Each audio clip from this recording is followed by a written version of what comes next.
la influencia que el Vaticano II puede tener o ha tenido en el trabajo social de la Iglesia, y eso es lo que quisiera que reflexionáramos en esta tarde. Todos los que aquí estamos sabemos que el Vaticano II fue uno de los acontecimientos más importantes del siglo XX, no solo para la Iglesia, sino para el mundo. Y todos sabemos que esa reunión de obispos que se celebró a mitad de ese siglo, a comienzo de los años 60, cambió la configuración de la Iglesia, cambió también nuestro lenguaje teológico, cambió también el modo de anunciar la buena noticia del Evangelio. Y la expresión que en el trabajo social, en la relación de la Iglesia con el mundo, este Vaticano II, este concilio, pues realizó, se recoge, ¿no?, en una constitución de la que luego pues hablaremos y que es por todos conocidas, que se llama Gaudium et Spes, alegría y esperanza, y que es una constitución que trata de presentar lo que desde la reflexión cristiana en aquella época deben ser las relaciones de la Iglesia con el mundo. Me parece, y esto es también lo que puede ser más útil, ¿no?, para vuestro trabajo, si podemos recoger en una frase lo que yo voy a transmitiros aquí en esta tarde, es que el Vaticano II resituó la Iglesia en el mundo, reubicó la comunidad eclesial en el mundo, y de esa resituación, de esa reubicación, vivimos hoy nosotros, y es desde esa inspiración, desde cómo se puede entender, ¿no?, la acción caritativa y la acción social dentro de la Iglesia.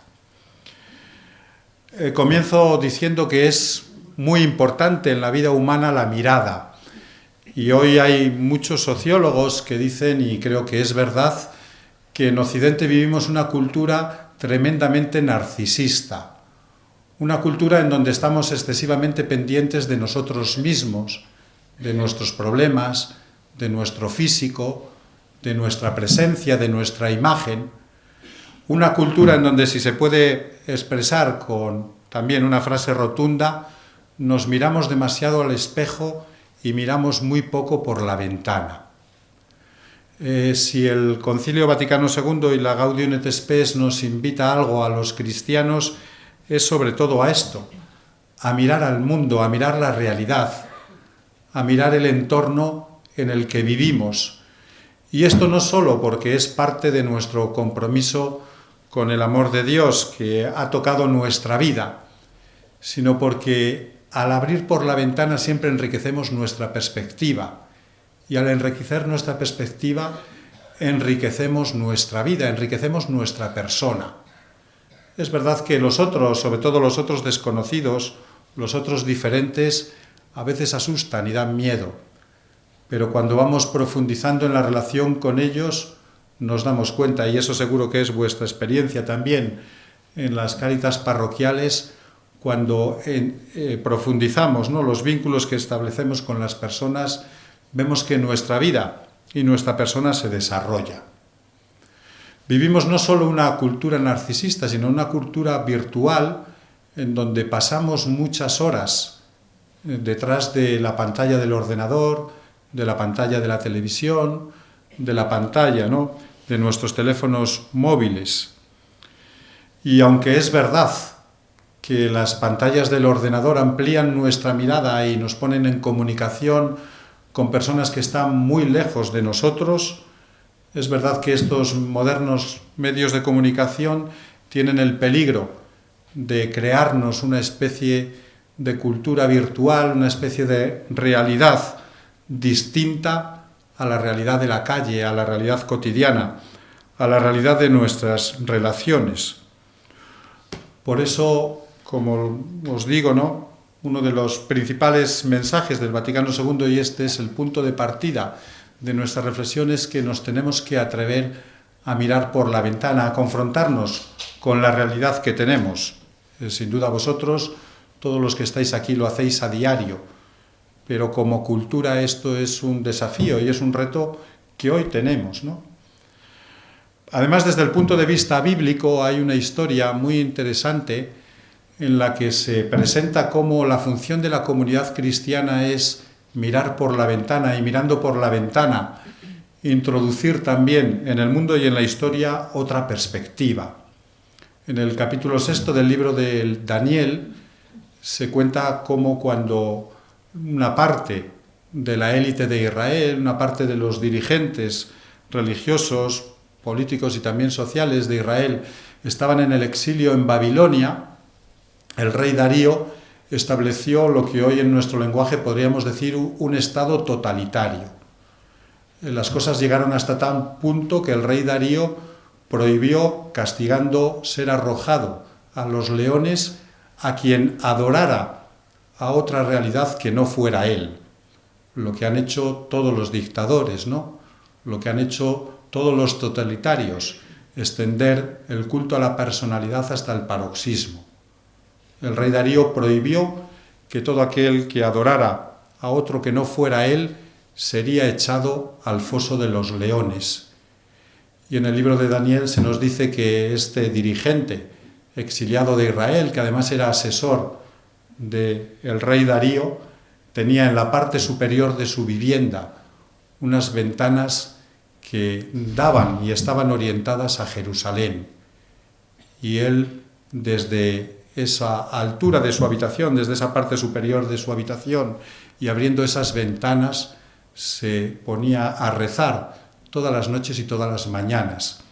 Es una manera de expresarnos cómo en sociedades totalitarias, en sistemas cerrados, la función de la Iglesia es, mirando a Dios, introducir en la historia de los hombres una perspectiva nueva.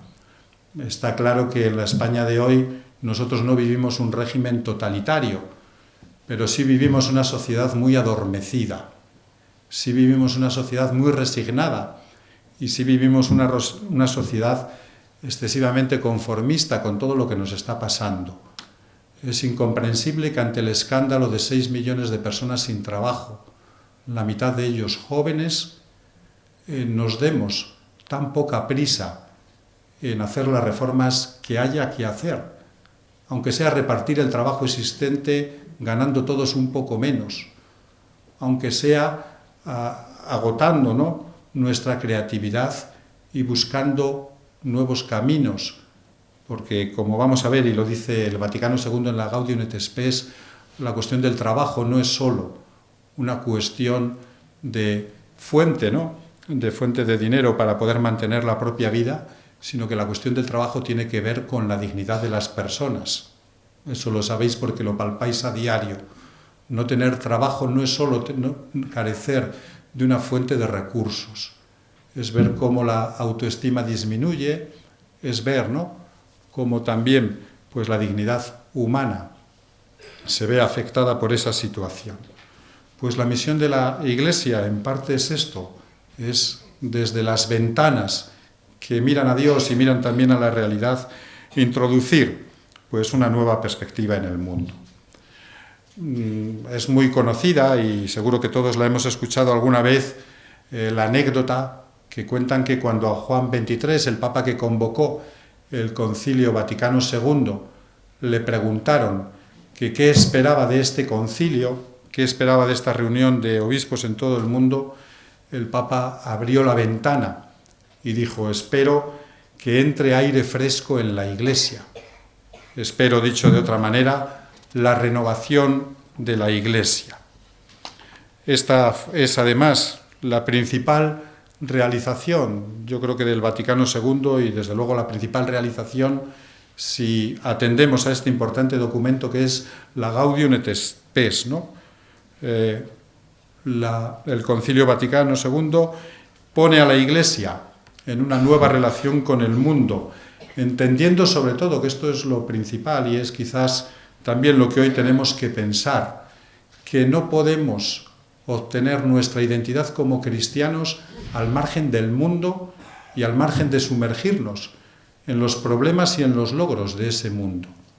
Nuestra identidad como cristianos, nuestra identidad también como comunidad eclesial, como comunidad de Jesús, como Iglesia, pasa por encontrarnos con el mundo. Dicho de otra manera, la Iglesia no vive ni enfrente del mundo, ni sobre el mundo, ni al margen del mundo, sino que la Iglesia vive en el mundo y, como vamos a ver y vamos a intentar entender qué significa esto, el mundo es parte esencial de la Iglesia. Sin mundo no habría Iglesia. Y sin mundo quiere decir también, ¿no?, sin los problemas, sin las relaciones concretas, sin las esperanzas, sin los sufrimientos concretos que hay en nuestro mundo. Volamos con el aire que allí sopló. Es claro, ¿no?, que el Concilio Vaticano II, como digo, fue uno de los grandes acontecimientos del siglo XX. No fue solo un acontecimiento muy importante para la Iglesia, lo fue para la historia de la humanidad. En nuestro país, por ejemplo, no se podría entender el final del franquismo y la aportación que la Iglesia ha hecho a la transición a la democracia sin entender la influencia del Vaticano II en la Iglesia española, en obispos y en el resto de la comunidad eclesial. El Vaticano II introdujo, ¿no?, una perspectiva nueva precisamente en nuestro país que dio lugar, ¿no?, pues a un distanciamiento de la comunidad eclesial, de la Iglesia, con el régimen de Franco, ¿no? Y está claro también pues que los concilios no son pues un punto de llegada, sino que el concilio lo que fue es una indicación en el camino, ¿no?, y que mandó o estableció un proceso de renovación en la Iglesia que todavía no está cerrado. Esto tómenlo como hay que tomarlo, ¿no?, como una referencia y no como unas palabras pues que matemáticamente sean así de exactas.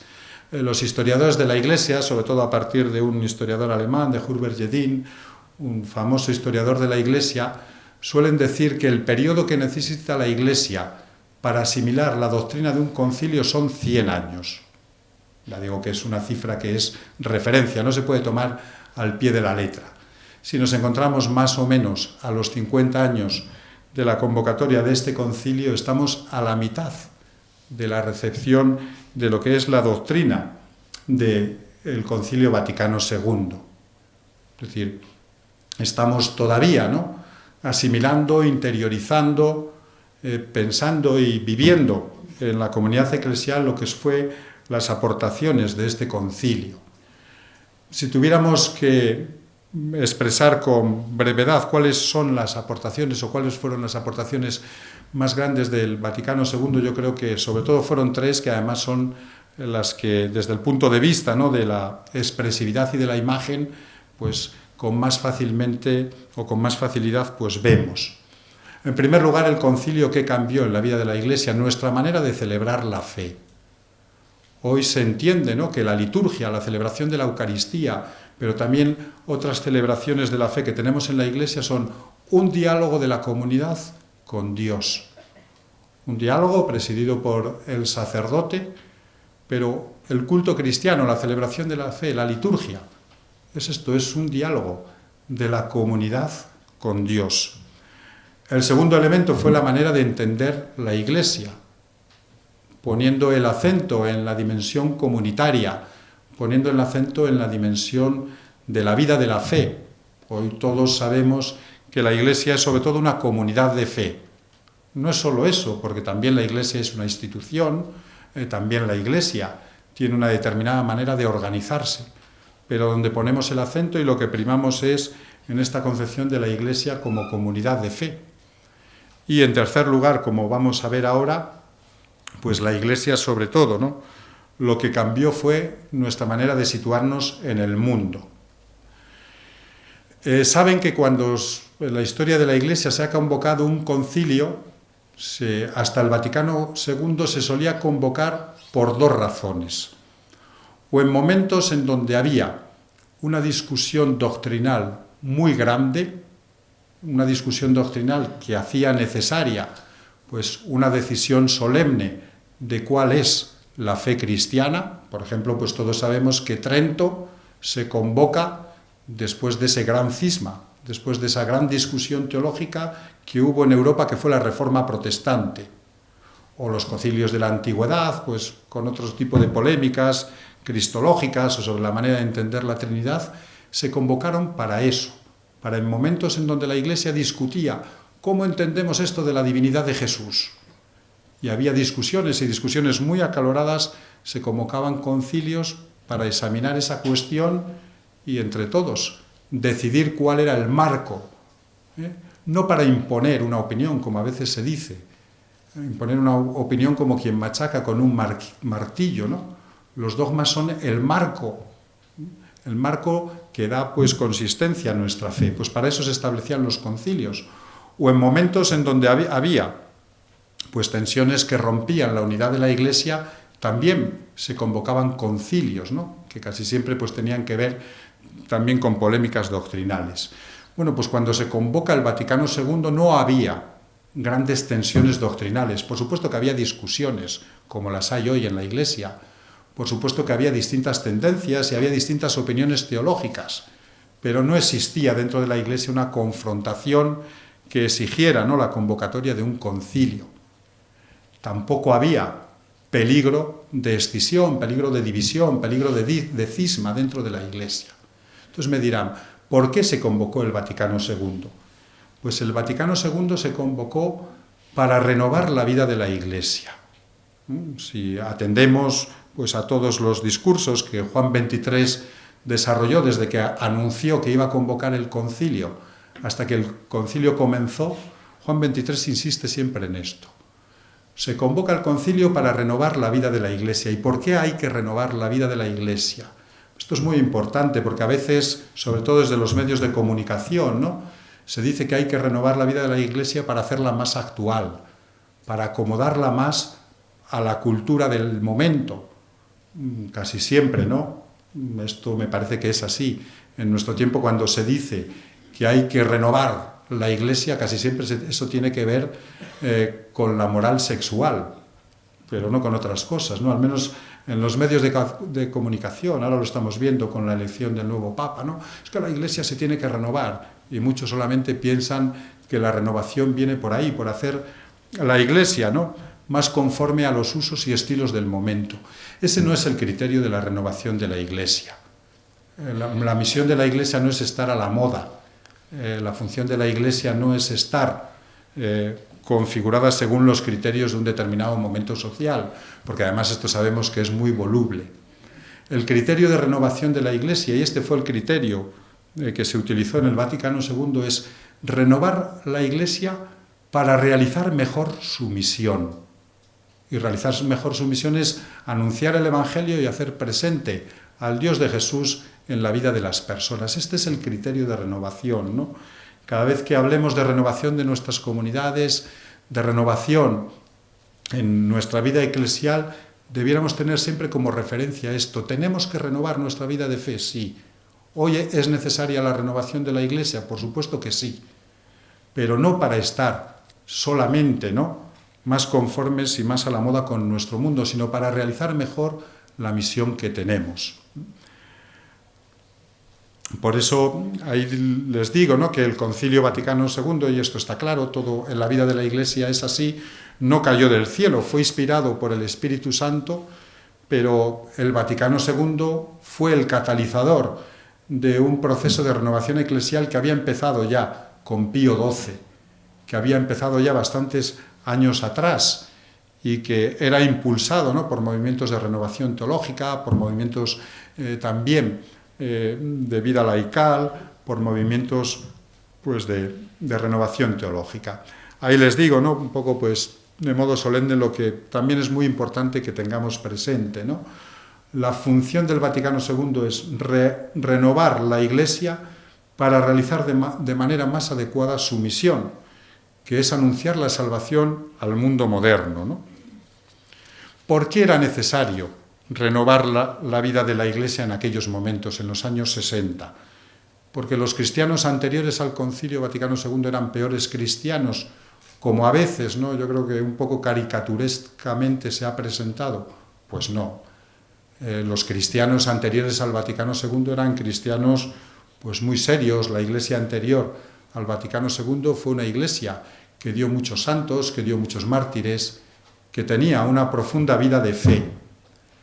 Era necesario renovar la vida de la Iglesia porque la Iglesia por un proceso, ¿no?, histórico muy complejo que no vamos a poder aquí analizar al detalle, se había quedado aislada del mundo moderno, se había quedado aislada de la cultura en la que vivía.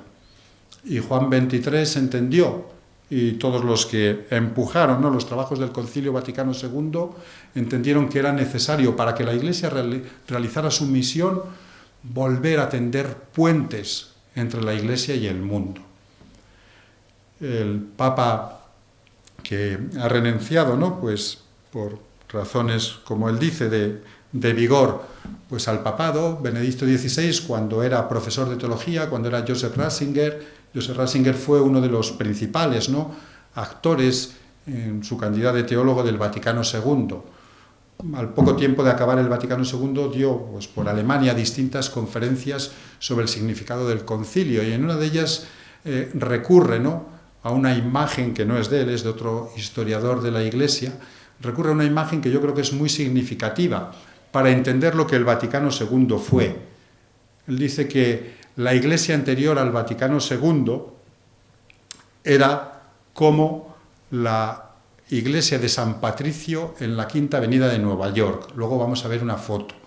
Esa imagen quiere decir que la Iglesia es un edificio neogótico enfrente del Rockefeller Center, rodeada de enormes edificios, en donde parece ser, ¿no?, como el mismo, pues, Joseph Ratzinger en ese texto expresa, esa iglesia con ese edificio neogótico se había quedado aislada en un mundo que había crecido por encima de ella y con el que no existía una comunicación y una relación fluida. Dice, la imagen extraordinariamente sugestiva que muestra la Catedral de San Patricio en Nueva York como una isla perdida del pasado en medio de las gigantescas construcciones en que se expresa el espíritu del presente. La iglesia anterior al Vaticano II, que era una iglesia que vivía con mucha seriedad su fe, se había quedado aislada de la cultura en la que vivía.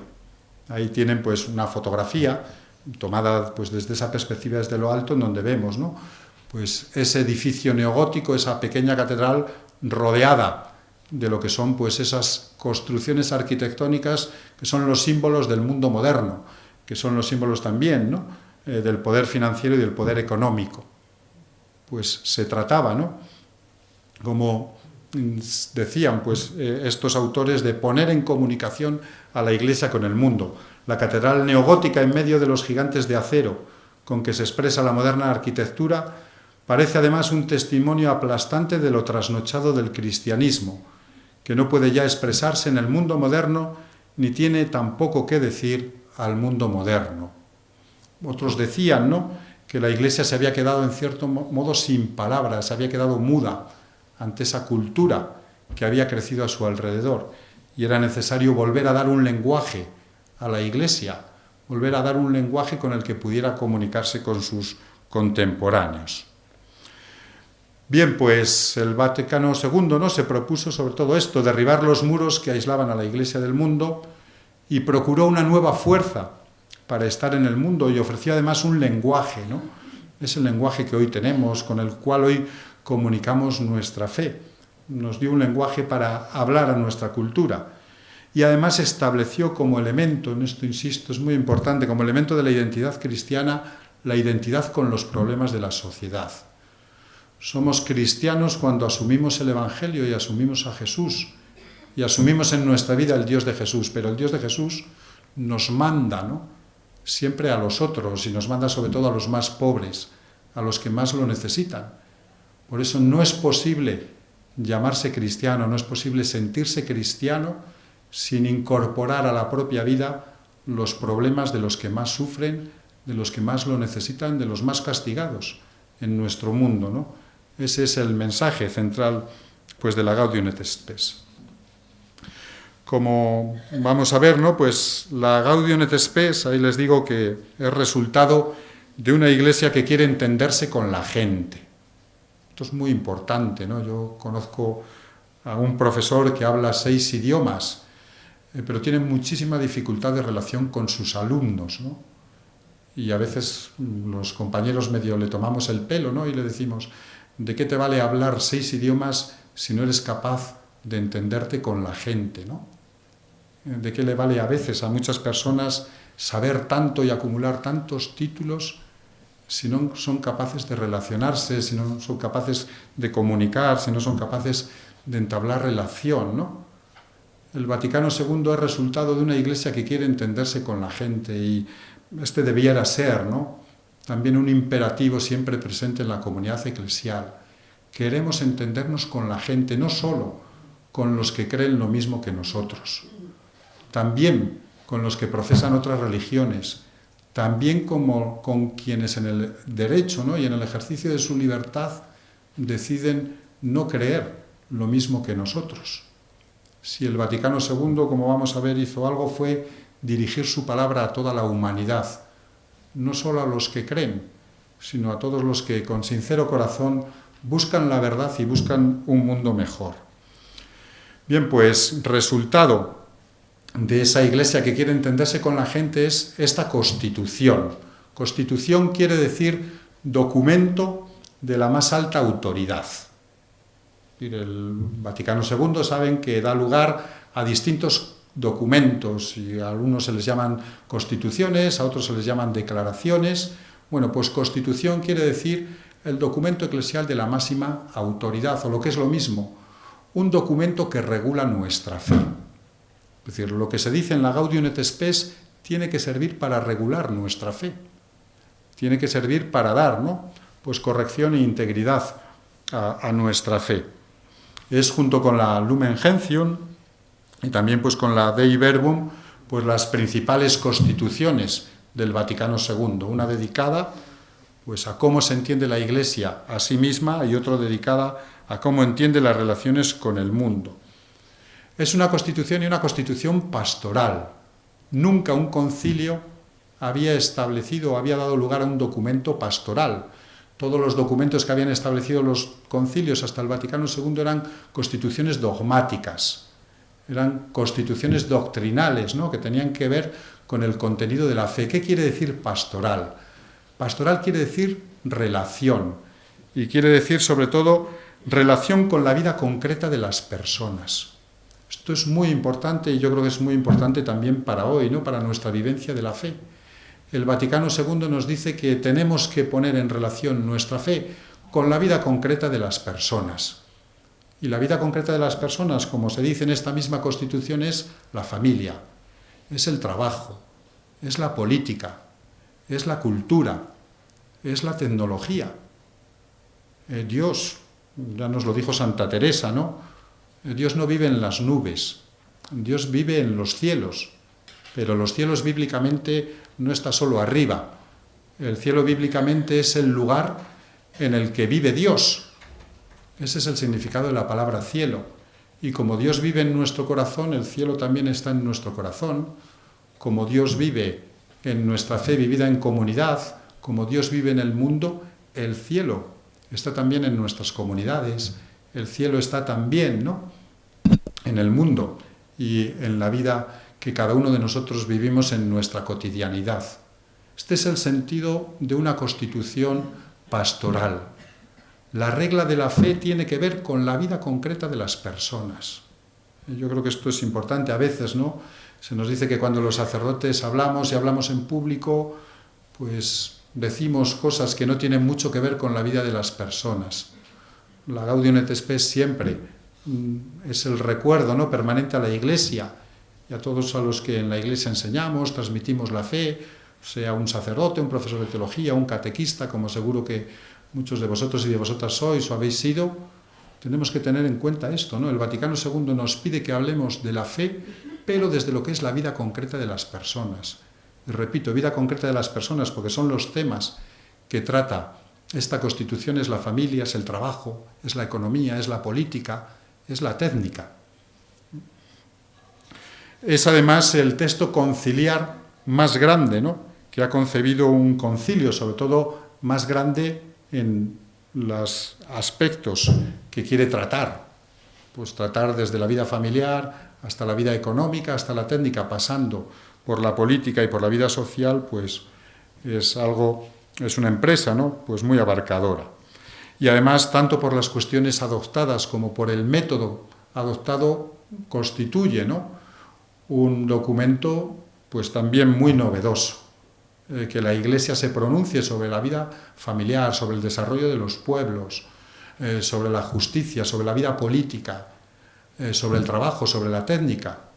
Era algo novedoso y todavía hoy hay quien dice que eso es muy novedoso, porque hay quien dice, ¿no?, que la Iglesia tiene que hablar de Dios y de Jesucristo y no meterse en cuestiones sociales y no meterse en política, ¿no? Pues esta Constitución del Vaticano II, que tiene el rango más alto que puede tener, ¿no?, un documento eclesial, se mete en esas cuestiones porque quiere poner la vida de la fe en relación, ¿no?, con la vida de los hombres.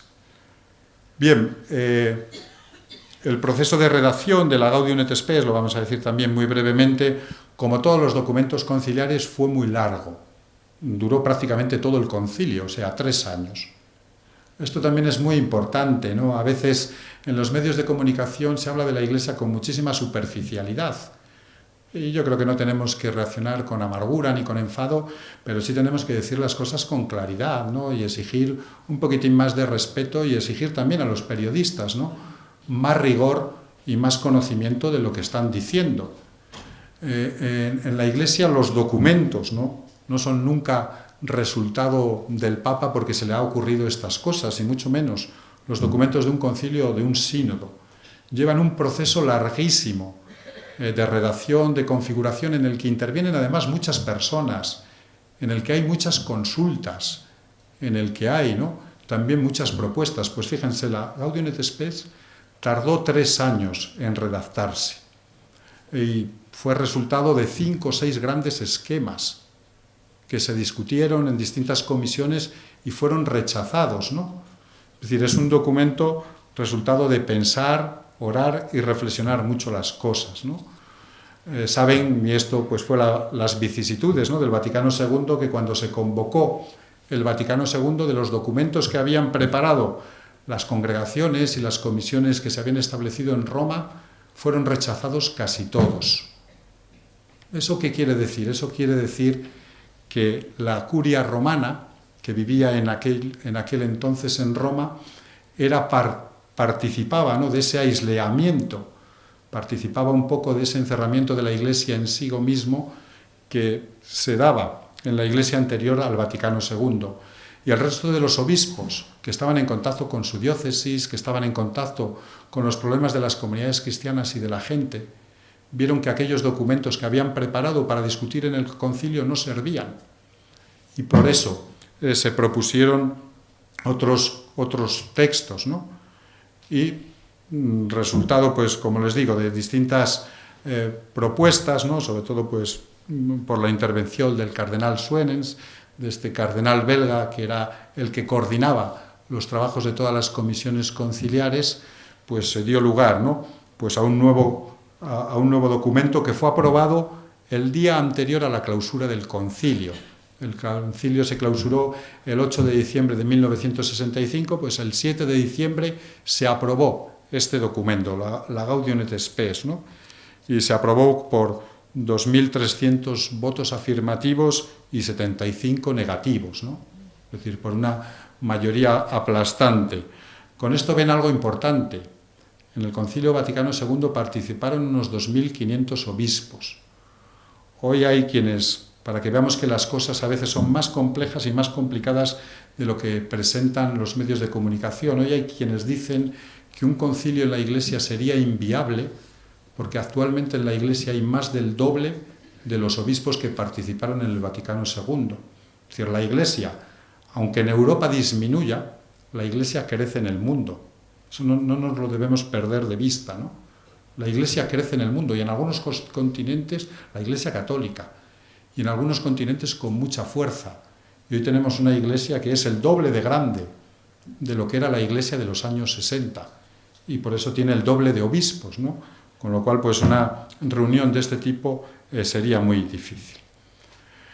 Bueno, pues ¿cuál es el significado de la Gaudium et Spes? Una de las preguntas que nos podríamos hacer para que lo de esta tarde no fuera solo, ¿no?, una comunicación que yo hago, sino una reflexión que hacemos todos, es ¿en qué consiste ser cristiano? Seguro que si preguntamos eso, todos diremos, y lo diremos muy bien porque son palabras de Jesús, que consiste en amar a Dios y amar al prójimo. En eso consiste, ¿no?, el ser cristiano, en eso que algunos han dicho, el Shema de la comunidad cristiana, amar a Dios y al prójimo como a nosotros mismos. Pero si profundizamos en esa pregunta y les digo, ¿y cuál es la relación que tenemos que tener como comunidad cristiana, como iglesia, con el mundo? Yo creo, y si miramos a veces la prensa y si miramos las opiniones de quienes hablan, ¿no?, desde la perspectiva cristiana, teólogos, periodistas cristianos, a veces las opiniones no son unánimes, ¿no? Y por eso les pregunto, ¿es función de la Iglesia huir del mundo y construir un refugio que nos salvaguarde del mal? Es decir, ¿es función de la Iglesia huir de este mundo en el que hay conflictos, en el que hay violencia, en el que hay injusticia? Este mundo, como en la sociedad española, a veces es muy agresivo con la religión y con el cristianismo, y lo que tenemos que hacer es construir un refugio para nosotros mismos. Es la tarea de la Iglesia en relación con el mundo despreocuparnos de los problemas de nuestro entorno, porque para eso ya tenemos una democracia y para eso tenemos una sociedad de derechos, y quien se tiene que ocupar de los pobres y de los necesitados es el Estado, lo cual en parte es cierto, solamente en parte, ¿no? Y tenemos que construir, pues, lo que podríamos llamar un club para privilegiados, un club de personas que, gracias a Dios, ¿no?, tenemos otra manera de ver la vida, tenemos otra manera de entendernos a nosotros mismos. Tenemos que desentendernos del mundo, tenemos que huir del mundo. Ahí les digo que a lo largo de la Iglesia, las relaciones entre la Iglesia y el mundo se pueden entender desde estas tres perspectivas, ¿no? Desde el rechazo mutuo, bien, el mundo o la sociedad rechaza a la Iglesia. Hoy en España nos quieren recluir en las sacristías, ¿no? Y dicen que esto de la fe es una opción de cada uno y que pues no tiene que ver nada con la vida social. O también desde la Iglesia podemos decir que lo nuestro es la vida espiritual y la vida religiosa y no tenemos por qué inmiscuirnos en los problemas del mundo. Otra manera de entender las relaciones de la Iglesia con el mundo es desde lo que se llama la asimilación acrítica, ¿no? Es decir, no, hombre, función de la Iglesia es acoger abiertamente todo lo que el mundo proponga. Y dices, y si el mundo lo que está proponiendo hoy desde los medios de comunicación es la banalización más absoluta de la vida y del ser humano, tenemos que acoger eso y aplaudirlo. Si lo que hoy se está fomentando es una sociedad del sálvese de quien pueda, o de atrapa cuanto más mejor y sal corriendo, en vez de una sociedad de la solidaridad y de la cooperación, ¿es eso lo que tenemos que asimilar para estar a la onda con nuestro mundo? O el camino, ¿no?, que nos propone el Vaticano II, que es el camino que hoy la Iglesia desde entonces pues ha seguido, que es el camino del diálogo y de la colaboración. La postura y el modo de entender las relaciones de la Iglesia con el mundo es a través del diálogo. Y me dirán, ¿y si el mundo y la sociedad no quiere dialogar, como a veces ocurre? Pues ya saben lo que es la respuesta de Jesús, ¿no? 70 veces 7. Tendremos que seguir ofreciendo nuestra mano. Tendremos que explicar nuestras razones mejor, pero no podemos, ¿no?, me parece a mí, encontrar otra vía de relación con nuestro mundo que no sea el diálogo y que no sea la colaboración con los problemas de ese mundo, ¿no?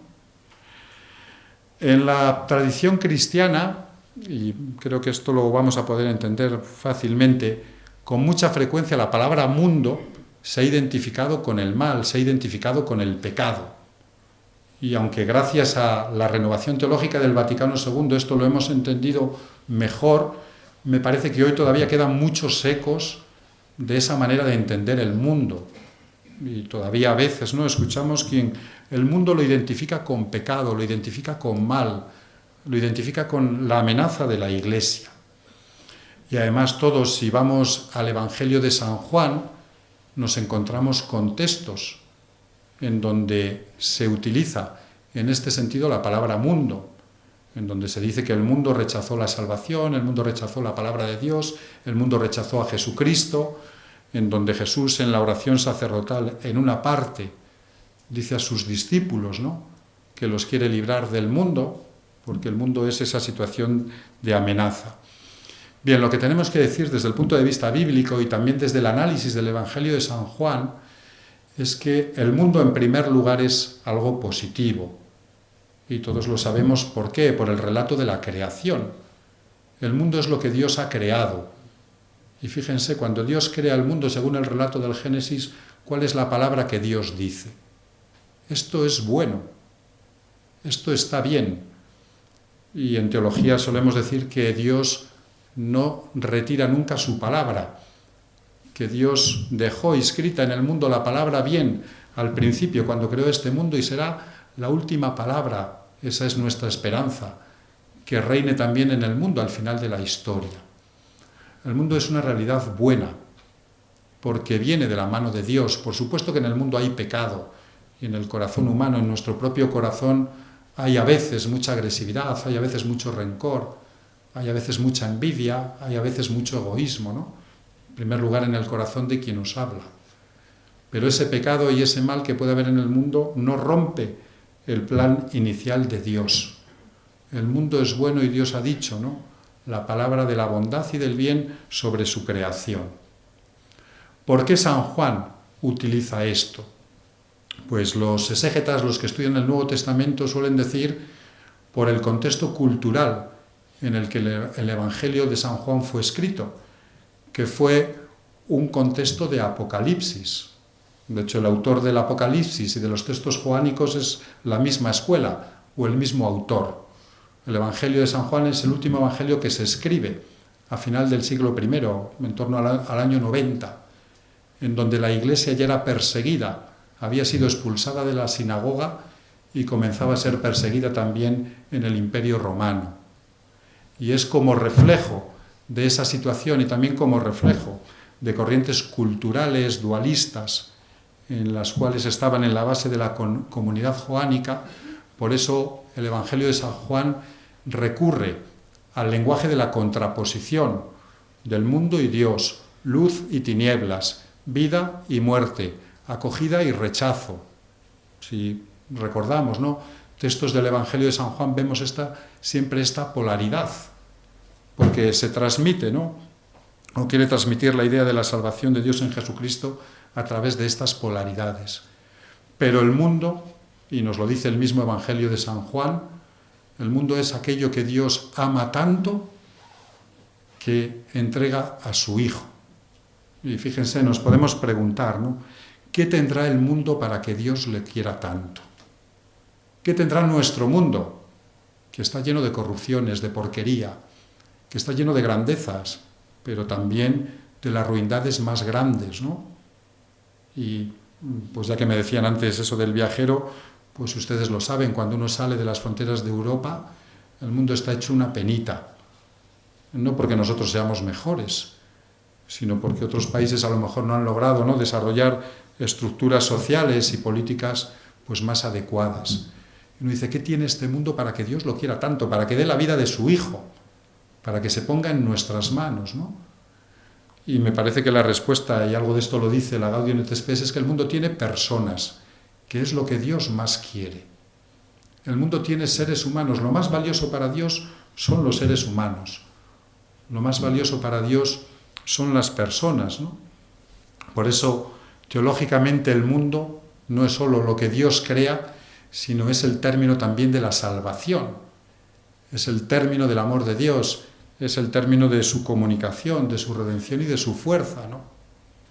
Si nosotros amamos a nuestra medida pequeñita y limitada, también a nuestros contemporáneos, si nos revela la injusticia, si padecemos con el sufrimiento de otras personas, es porque nos mueve este amor de Dios que quiere tanto al mundo que entrega a su Hijo, ¿no? Fíjense lo que es eso.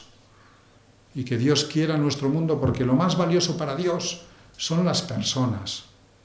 Lo más valioso para Dios somos cada uno de nosotros, y son también los sin techo, son también los presos, son también los enfermos, son también los ancianos que viven solos, son también los discapacitados.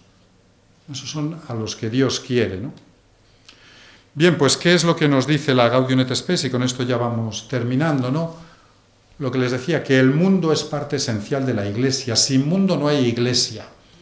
¿Y esto por qué? Porque la Iglesia, el Concilio Vaticano II, se había entendido a sí misma en la Lumen Gentium, en la Constitución sobre la vida de la Iglesia, como sacramento de salvación. Pero una de las definiciones, yo creo que teológicamente, ¿no?, y también espiritualmente, si lo sabemos traducir, más importantes de la Iglesia es esta. La Iglesia es sacramento de salvación.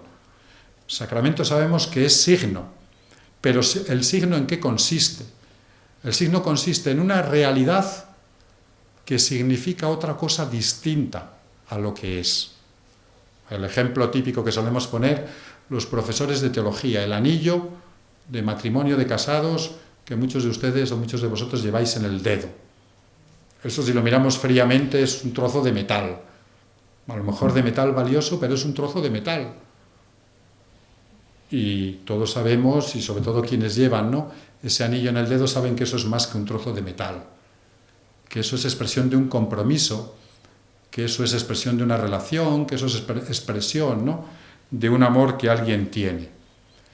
Es decir, en el sacramento hay siempre una materialidad que se abre a la presencia de Dios. Y sin materialidad no hay sacramento. No es posible bautizar a un niño sin agua, a no ser en casos extremos, ¿no? No es posible, ni siquiera en casos extremos, celebrar la Eucaristía sin pan y sin vino. Esto es tan serio para la Iglesia que es así. La presencia de Dios nunca es en el aire. La presencia de Dios nunca es en las nubes, ¿no? Nosotros no somos un club de esotéricos. La presencia de Dios es siempre en nuestra vida concreta, en nuestra materialidad. Y lo que esperamos es que la materialidad del mundo se traspase por la salvación de Dios. Lo que esperamos es la resurrección de la carne, la resurrección de nuestra vida real, no solo de nuestro espíritu, ¿no? Fíjense lo que es la fe cristiana. La fe cristiana siempre ha afirmado esta materialidad. Bueno, pues si la Iglesia es sacramento de salvación, la Iglesia tiene que tener una materialidad. Y esa materialidad somos nosotros, somos las personas. Es la comunidad de creyentes que hacen presente el amor de Dios en el mundo. Por eso somos sacramento de salvación. Porque cuando nos unimos con nuestros límites y también con nuestras torpezas a vivir el Evangelio de Jesús, traemos, ¿no?, y anunciamos la salvación al mundo. Y decir personas es decir personas de carne y hueso, es decir, personas que viven en una situación, en un contexto histórico determinado. Es decir, personas, ¿no?, que viven en el mundo. Por eso, sin mundo no hay Iglesia. Y sin apertura de los creyentes al mundo, no seremos fieles, ¿no?, a esa vocación de ser sacramento de salvación. Por eso el Vaticano II, ¿no?, pues dice que para ser creyentes tenemos que conocer al mundo. Y el Vaticano II en esta Constitución, ¿no?, en la Gaudium et Spes, dedica muchas páginas y dedica pues muchas líneas a analizar el mundo de los años 60, que en algunas tendencias es muy parecido al mundo en el que hoy vivimos. Y por eso desde el Vaticano II, cuando la Iglesia, ¿no?, habla, sea de la palabra, sea de la Eucaristía, no solo de nuestro compromiso directo con el mundo, casi siempre hay alusiones al contexto cultural y social en el que vivimos, ¿no? Es decir, el método adoptado por el Vaticano II ha sido tan importante que hoy no hay documento eclesial en el que no haya una referencia a la situación en el mundo en el que se vive, ¿no? Hace poco, en octubre, se ha celebrado pues el sínodo de obispos sobre el tema de la nueva evangelización. Pues es lógico, parte de la nueva evangelización, de esos documentos y de esos análisis, llevaba, ¿no?, pues a analizar cuál es la situación de nuestro mundo. Y por eso la Gaudium et Spes hablaba, ¿no?, de un concepto que hoy se ha utilizado menos, pero quizás lo de menos es las palabras, sino lo que las palabras expresan y significaban. La Iglesia hablaba de los signos de los tiempos, que para vivir en el mundo y vivir en diálogo con nuestro mundo, la Iglesia tiene que saber descifrar los signos de los tiempos. Es una expresión que remite a unas palabras de Jesús, del capítulo 12 del Evangelio de Lucas, y del capítulo 16 del Evangelio de Mateos, en donde Jesús dice a sus discípulos que igual que cuando, como ya estamos viendo, en los árboles hay flores y podemos decir que la primavera está cerca, debemos también saber reconocer las tendencias de la historia y debemos vivir y analizar esas tendencias evangélicamente, ¿no? Un ejemplo muy claro, la crisis que estamos viviendo hoy. ¿Qué lectura creyente podemos hacer? Es un signo de los tiempos, ¿no? Hoy Europa, el mundo vive una crisis económica brutal y sobre todo pues en España, en Portugal, en Grecia, en Italia, los países del sur de Europa. ¿Qué significado tiene como creyentes esas crisis para nosotros, ¿no? Lo que sin duda pues todos coincidimos. En primer lugar, poner sobre la mesa que hemos vivido muy irresponsablemente, que todos hemos sido muy irresponsables, que la crisis que hoy tenemos no es solo, ¿no?, resultado de actitudes éticas o de actitudes sociales. Hay sin duda problemas financieros, problemas de la mecánica económica, pero políticos, empresarios, trabajadores, ciudadanos de a pie, hemos vivido con mucha irresponsabilidad. Por eso esta crisis debiera ser una llamada a la responsabilidad social. O lo que es lo mismo, esto es importante, ¿no?, porque a veces cuando se habla de responsabilidad social parece que quiere decir que tenemos que poner la cara seria, ser muy aburridos y no gozar de las cosas que debemos gozar. La responsabilidad social quiere decir ser conscientes de las consecuencias que tienen para otros las acciones que tenemos. Ser conscientes de lo que significa para otras personas, sobre todo para los que menos tienen, nuestro ritmo alocado de vida, si lo llevamos, nuestro consumismo desenfrenado, nuestro construir, ¿no?, una actividad económica solo sobre el interés financiero y no sobre las necesidades reales que mejoren la situación de vida de las personas. Esos son los signos de los tiempos de los que habla la Gaudium et Spes.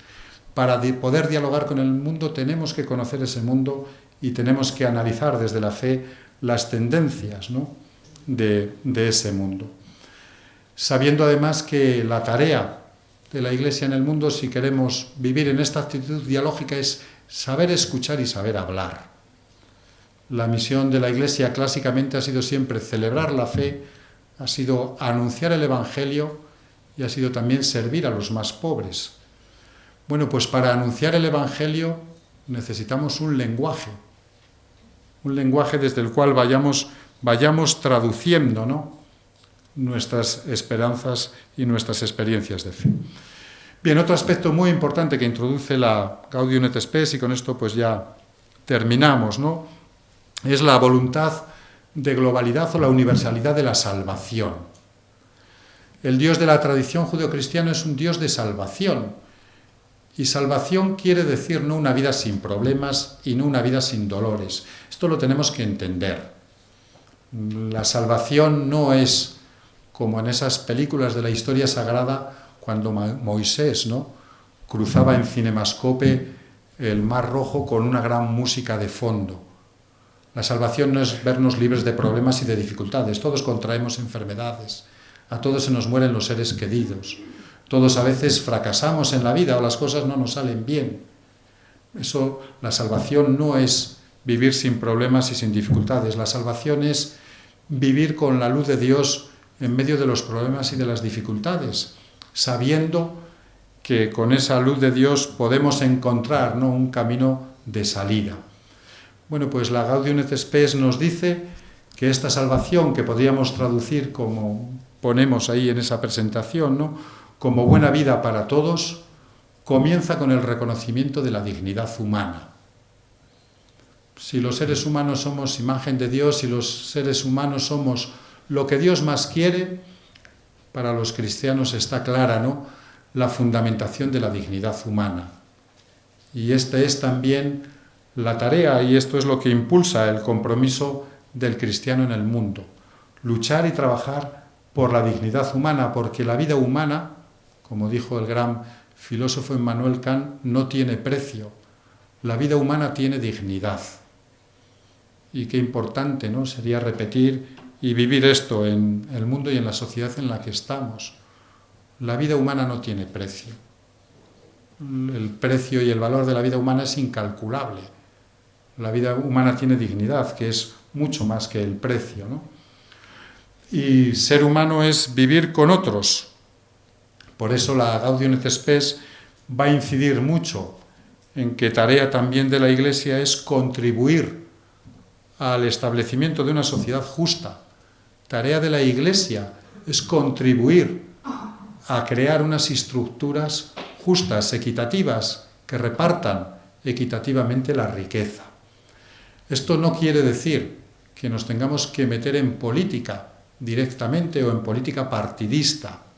Esto lo que quiere decir es que la Iglesia tiene que ser un actor y un actor importante de la sociedad civil. Esto no lo dice el Vaticano II, pero lo decía Benedicto XVI en su encíclica Caritas in Veritate, ¿no? Ahí en esa encíclica el Papa venía a recordar lo que hoy muchos filósofos políticos nos dicen, que la vida de las sociedades modernas está dividida en 3 esferas. La esfera de la actividad económica, la esfera de la actividad política y la esfera de la vida social. Y que es muy importante esta esfera de la vida social, de lo que llamamos la sociedad civil.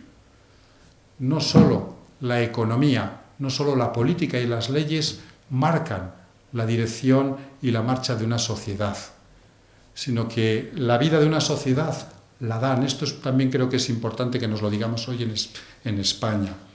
La sociedad española es mejor que sus políticos. No es verdad que las sociedades tengamos los políticos que nos merezamos. Y no es verdad que la vida política o los políticos españoles reflejen lo que hoy es la vida social de España.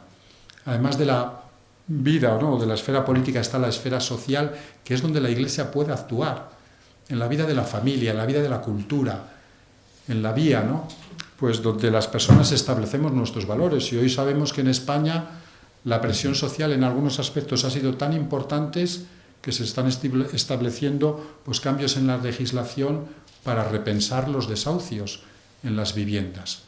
O que la presión social puede ser tan grande que alguien devuelva el dinero, cobrado excesivamente por participar en un consejo de administración de un banco. La labor de la vida social es muy importante y por eso, como defensa de la dignidad humana, es tarea del cristiano, no solo compadecernos de las personas, sino contribuir pues, a una economía del bien común. Quisiera terminar con una referencia también bíblica, como hemos empezado, Es un texto de la Biblia en la que nos invita a que la Iglesia sigamos haciendo lo que estamos haciendo en estos momentos, que es buscar lo mejor para la ciudad, buscar lo mejor para nuestros vecinos, buscar lo mejor para nuestra convivencia, seguir buscando el bien común. Cuando esa élite de Israel estaba desterrada en Babilonia, el profeta Jeremías les escribió una carta muy famosa, una carta en el capítulo 29 del libro del profeta Jeremías. Y en esa carta, Jeremías les decía a los deportados de Israel: no os quejéis del lugar en el que estáis, no boicoteéis esa ciudad, sino que buscad lo mejor para esa ciudad, porque el bien de la ciudad es vuestro bien. Es lo que Dios nos dice a nosotros, es lo que Dios dice a su Iglesia, que trabajemos por el bien común de la gente. Se entienda nuestro trabajo, no se entienda, nos aplaudan más o menos, nos digan que somos el residuo pues, de un anacronismo del pasado, o nos digan que esto pues, está muy bien, esto de pertenecer a la Iglesia. Lo nuestro es trabajar por el bien de Dios. Así dice ese texto, Así dice Yahvé, el Dios de Israel, a todos los deportados: edificad casas y habitadlas, plantad huertos y comed su fruto, tomad mujeres y engendrad hijos e hijas, casad a vuestros hijos y dad a vuestras hijas maridos, para que den a luz hijos e hijas. Y medrad allí y no menguéis. Procurad el bien de la ciudad a donde os he deportado y orad por ella a Yahvé, porque su bien será el vuestro. yo sé bien los pensamientos que pienso sobre vosotros, pensamientos de paz y no de desgracia, de daros un porvenir de esperanza. Esta es la palabra que Yahvé dirigió a su pueblo. No les dijo que boicotearan aquel mundo. No les dijo que porque estaban allí desterrados no hicieran el bien, no construyeran casas, no vivieran en el amor, no se abrieran al futuro teniendo hijos, sino les dijo al contrario, ¿no? Vivid y dad vida. Y así es como renaceréis a la esperanza. Pues creo que esto es el testimonio, ¿no? Lo que el Vaticano II a través de la Gaudium et Spes quiso introducir a la Iglesia, y me parece que es lo que desde entonces todos en la Iglesia intentamos vivir, ¿no? Acoger la vida de Dios y llevarla a los demás.